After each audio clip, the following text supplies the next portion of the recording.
So long story short, don't fall asleep in church. Yep. You might die.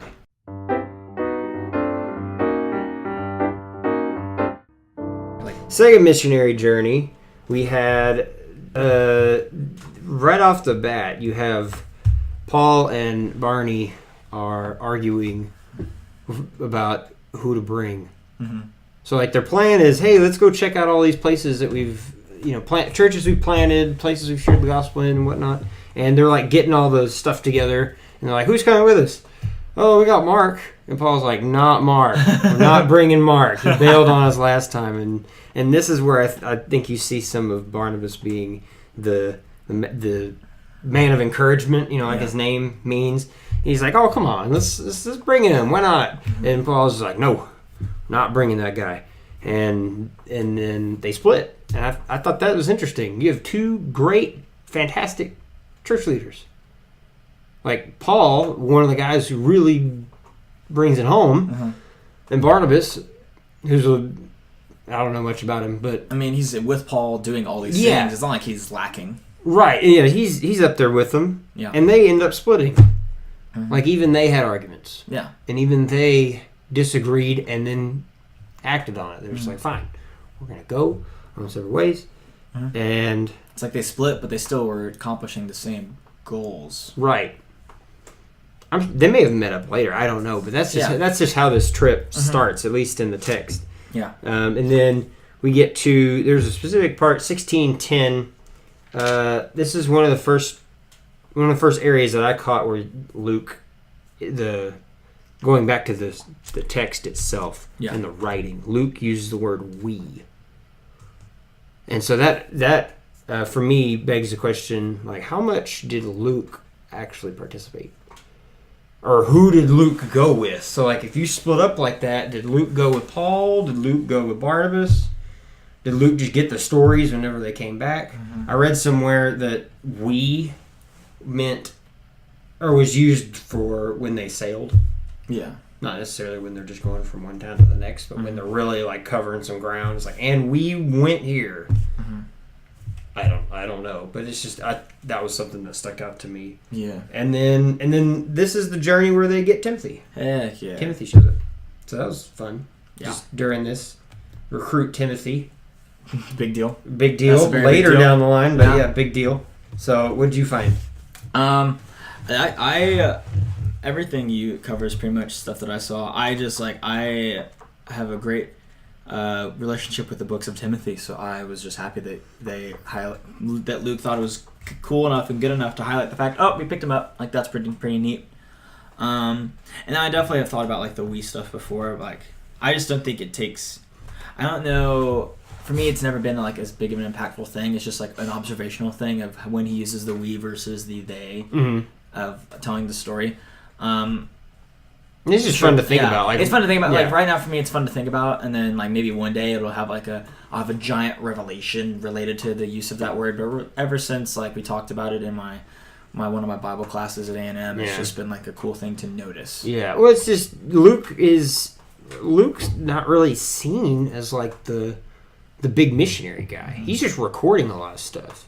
Yeah. And then if he was still practicing medicine, for what medicine was back then. Yeah. If he was still practicing medicine while he was doing this, that would have been even cooler. It's like, okay, you got literally Paul's. You have the missionaries. Doctor. Yeah, it's like the guys are hanging out in someone's house in the town that they're in, host home. Luke is going to go just start healing people because that's what he does for a living. And then they are going to go out and preach the gospel. And Luke might join them whenever.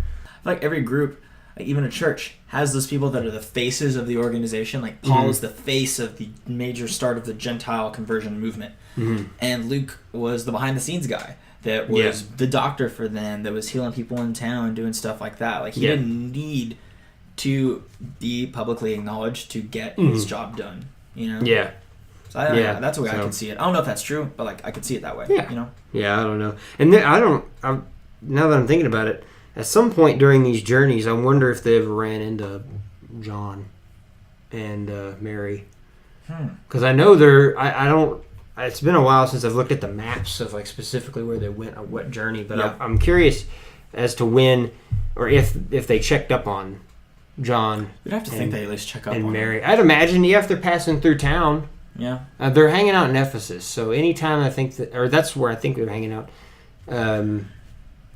So anytime they pass through Ephesus, and they might check up on them and say, "Hey, I don't know." I mean, I would want to keep track of the mother of Jesus.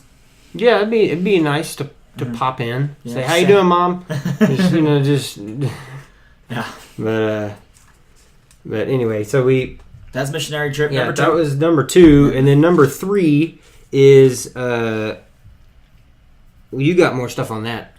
Yeah, I mean, there are the 2 main things that I kind of look at it and go, that's different, is in chapter 19, verses 11 through 20, it's the story of basically these believers encountering like demons and like possessed people, and they try and use the name of Jesus to bring them out.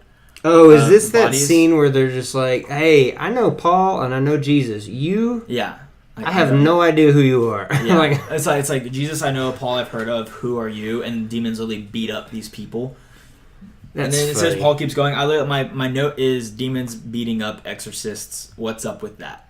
Like, why is that important? Why is that mentioned? I'm not like an authority on like spiritual warfare, but to me, it seems like the demons can, or fallen angels can tell. They can discern who really follows Jesus and really who's a threat to what they're trying to do, to their agenda. And so when they look at these guys, they look at them like they're small. It's like, you guys either don't really follow Jesus, you're just doing it because you can, or you're trying to show off, or the Christers, right? Or you're kind of like the Jews, where you're using religion to gain power, and you've seen it work in other people who really follow Jesus, and you're just trying it. Or maybe they're just weak. They just know, they're just like, you guys, your faith is tiny. Yeah, you got saved yesterday, and while sure there can be a lot of power in Jesus, you got to walk with him and pursue him, figure out who he is. So that could have been what's going on. Yeah, is Jesus they know because, well, Jesus cast out a lot of their brethren, cast out Legion. And then you have Paul. Who, I like how they say who we've heard of, and so it's like they've got a. Like they know Paul's a big deal. It makes me believe that there's some communication. Just a network. Oh, yeah, it's like, guys, watch out for this demons. Guy. Yeah. It's like one demon's like going back to where he came from, like beating up. It's like, watch out for him. Like, if you see a crazy guy with staff, brown robe, hair out to here, watch out. I have to imagine that that's what happens, because otherwise it's like, I just think that's cool. I think that'd be funny. But so I just that story it weirds me out because it's so different. It's the only time. It's like the first time demons have spoken since the Gospels. Like a few times, like the one time the demons speak a few times. The only one that like is consistent is the Legion. Yeah, like getting thrown into pigs. Yeah. But yeah, this story is kind of weird. And the other thing was the sleeper death, chapter 20. Oh, just sleeper death. Guy literally. This is why you don't fall asleep in church. Chapter 20, verses 7 through 60, and someone literally passes out. Is it listening to Paul? I think Paul's preaching. This guy sleeps. Falls through the windowsill, dies. Paul goes and like literally lifts him up off the ground. He's like, "You're good." I was looking for opinions on this, just from what other people thought. Some people, it's weird because it kind of alludes to the kid dying. Yeah. That's what I thought. Well, I read this and my first thought was the kid's dead. Yeah. But then Paul goes over there and just kind of picks him up. He's like, "You're okay, shake it off." Like, Paul gives some of that, like, stoning power he had, Yeah. Like, whenever Paul just kind of got up, shake it off, it's like, "Oh, it's all right. Gravity ain't a big deal. Yeah. It's only 3 stories. You just... I don't know." But... Well, I mean, Jesus did that a few times. There are definitely stories of him. Like, the people were... what is it? That one story of, I think it was the general who said...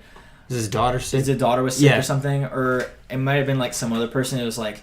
By the time Jesus gets to the location, the person child was already dead, and he literally like walks in and it's like, no, he's not. They're sleeping. It's fine. Hey, Matt. And they just like literally, he just like takes the person's hand. And is like, oh, they're up, good to go. Like So I mean, was this is not out of the was this realm. guy dead, or was everybody like, oh, he must be dead? He's not moving. Like somebody like pokes him with a stick, and And he just does it. He's just unconscious or something. Or it says, my version it says verse 9, when he was sound asleep, he fell to the ground from the 3rd story and was picked up dead. Yeah. I mean, straight, just face value of the words, he's dead. Dead. Part of me wants to believe, though, that that was the perception. Mm-hmm. I could be wrong, and I'm okay with being wrong. But it just, physically, that could have been a resurrection, sure. Yeah. But, I don't know. It's either a resurrection or a really fast come to consciousness. Right. Because it was a 3rd story, though. That's why I think it was death. And it just, I think, the reason I call it the story is because, one, it's freaking hilarious that someone passed out listening to Paul, of all people, mm-hmm. and just died because they fell through the window. Mm-hmm. It's just a funny, even though death isn't funny, one of the funnier deaths in the Bible. Right. You know? So, long story short, don't fall asleep in church. Yep. You might die. Yeah.